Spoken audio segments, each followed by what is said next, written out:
Hello दोस्तों मु विकास आपन स्वागत करुच्ची P4 यूट्यूब चैनल। आज वीडियो हूँ मिस्टर्स एपिसोड पार्ट 3। आज मुझे आपण मानक एमती एक गाँ विषय में कहबी जो थरे शोले मास मास धरी निद भांगी न थाए।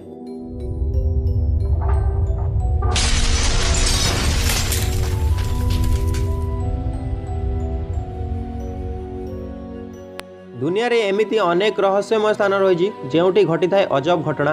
एपरी बहु उदाहरण रही। एपरी रहस्य उपरू परदा उठाइबा गवेषणा होउची, पूजार्चना भी करा जाउची। हेले प्रकृतिर एही गूढ़ रहस्य उपरू परदा उठाइबा मनीष पक्षे कष्टकर हो जाउची।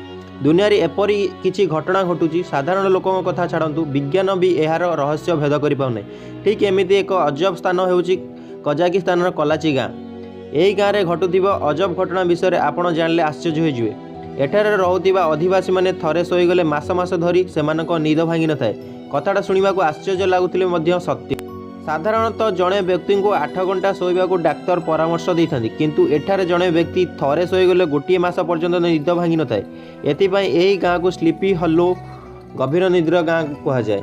एही गाँर लोक अधिकांश समय शोइथिबार आपण देखिबाकू पाइबे। थरे जड़े शोइगले आपण जेते डाकंतु तांको निद भांगी न थाए। तेणिकी पृथ्वी उल्टा पाल्टा हो जाऊ पछे तांको किछि जଣା पड़ न थाए। एबे भी रहस्य घर रे एही अजब निदर कारण जानिबा पई विश्वर अनेक वैज्ञानिक माने गवेषणा करूछंती, किंतु ए जाय एही कोहुक निदर माय को केही भेद करि पानांती। किछि वैज्ञानिक एहाकू एक रोग बोली कहउछंती, हेले सेमाने एहार कोनोसी प्रमाण देई पारुनांती। 14% लोक शोइथांती। एही गाँर पाखापाखि 600 लोक बसवास करती।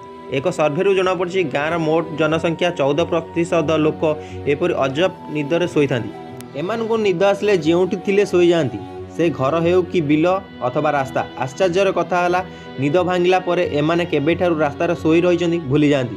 थरे शोईगला परे सेमानक मस्तिष्क शून्य हो जाए और एमाने स्वप्न दुनिया को चली जाती। निद संपर्कित तो यही घटना 2010 रे लोकलोचन को आसला, जेतेबेले किछि स्कूल छात्र क्लासरूम रे शोईगले। स्कूल अध्यापक डाकी डाकी थकीगले भी एमानंकर निद भांगिला नहीं। एहापर गाँर शोइबा प्रक्रिया आरंभ होइथिला। तेबेठारु एहा धारावाहिक भावे चली आसीछि ओ केही एहार कारण जानि पारनाहांती। अनेक गवेषणा परे वैज्ञानिक माने एही दीर्घ समय निद्रार पछर कारण जानि पारि नाहांती। हेले एहा एक रोग बोली धरि निया जाइछि। गाँर प्रदूषित पानी ही एपरी निघोड़ निद्रार कारण बोली वैज्ञानिक माने कहउछन्ति। अनेक डाक्तरी परीक्षा परे जणा पड़छि गाँर लोक माने व्यवहार करथिबा पानी रे कार्बन मोनोक्साइड रहिछि। एहा प्रभाव रे कलाची गाँ लोके मास मास धरी शोई रहउछन्ति। एही कार्बन मोनोक्साइड गाँ पाक यूरानियम खणिरु आसुची बोली कहा जाउची, जहा वर्ष वर्ष धरी व्यवहार अनुपयोगी। जदि आपण मानकु ए वीडियोटी भलो लागिताय लाइक करिवे, शेयर करिवे आ आम चैनल को सब्सक्राइब करिया पई केबे भी भूलिबे नाही। आज पई एतिकी पुणी देखा एमिति किछि नुवा इंटरेस्टिंग वीडियो। जय हिंद, वंदे मातरम।